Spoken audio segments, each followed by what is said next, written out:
Welcome back to the High Road Brewery, where the background has changed and there's some new taps fitted as well. Let's get a beer on it. Roll the brew footage.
Let's fix this.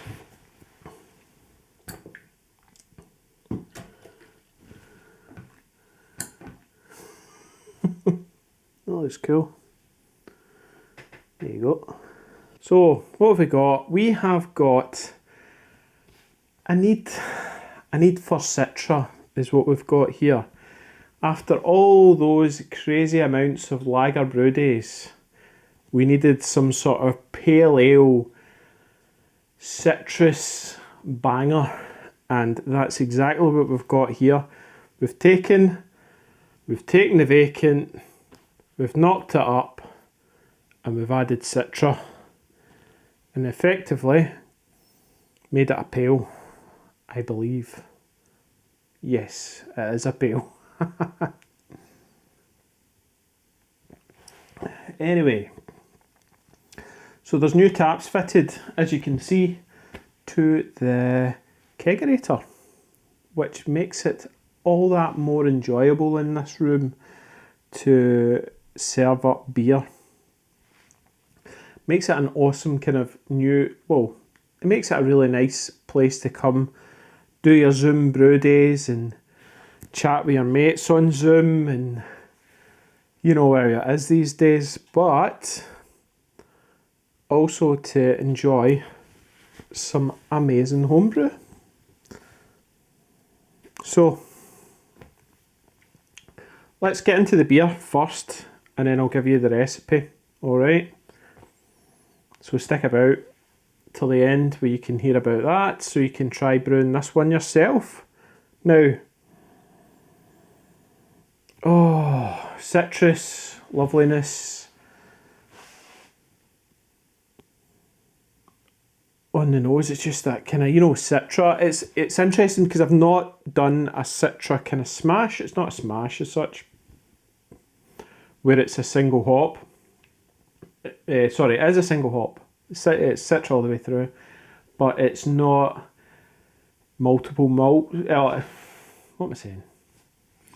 It's several malts, but one hop, so single hop. But it just smells. It's so interesting for me because I've not done it. I've never done a single Citra beer as such on its own. I've always layered it with other things, and you know it's an awesome hop, but you never quite knew what exactly it was bringing to the party. You knew roughly, but to have it on its own, oh, you know that you know the flavours it gives. It's just on its own sort of thing. It's just such a cracking hop. But yeah, smashable beer, which is really, really good. So the taps I got from Kegland store on AliExpress, and they're really cheap. The stainless I think no, it's chrome. It's not stainless, so it's the chrome ones, chrome plated, and they're like £7, £7.50 each.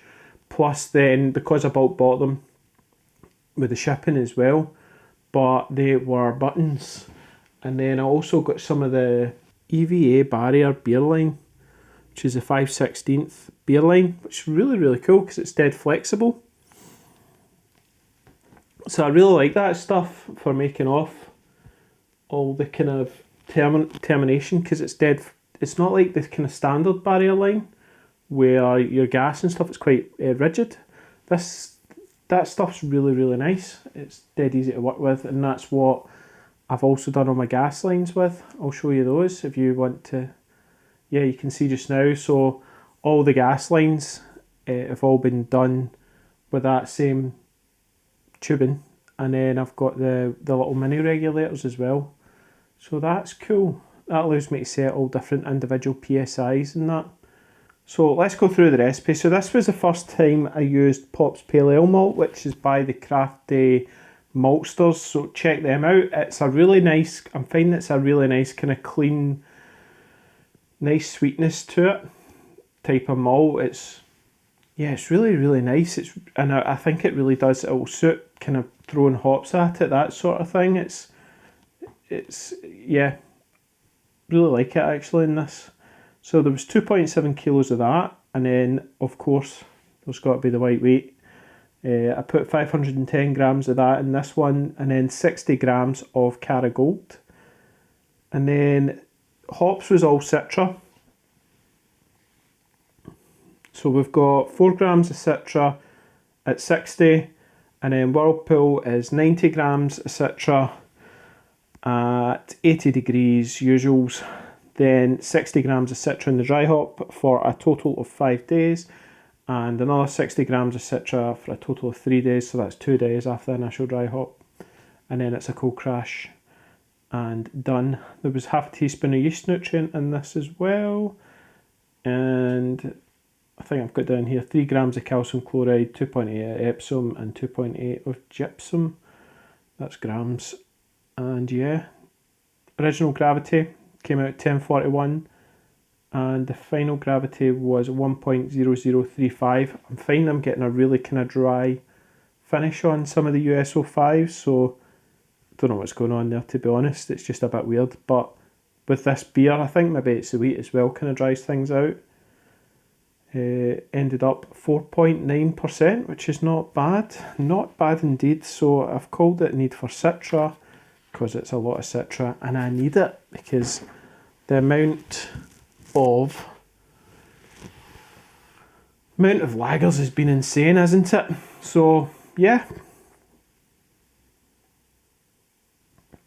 citrus juice.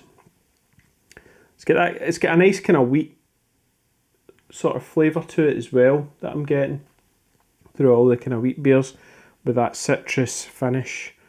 It's just a nice banger, you know, that you can just drink lots of. And yeah, taps, these Intertaps have been absolutely brilliant, and I'm really enjoying having the regulators as well, so I can set all the different pressures for my cask, for my lagers, and for carbon up beers in there. Just chuck them on, put them on at 30, 20, whatever, 15 you want to do for however long. It allows you to do all different things, which is great. Anyway, hope you enjoyed it. I've definitely enjoyed having my new system for dispense, that's for sure. Check out my other videos if you haven't already. If you're a new subscriber, go have a look at the back catalogue. Lots of cracking vids. And if you're not a subscriber, think about it, because more videos to come, including Vienna's, Time for Lime, Nipas, 5 Points Best Bitter. A lot of brown been going on. As you do. Anyway, guys and girls, catch you later. Cheers.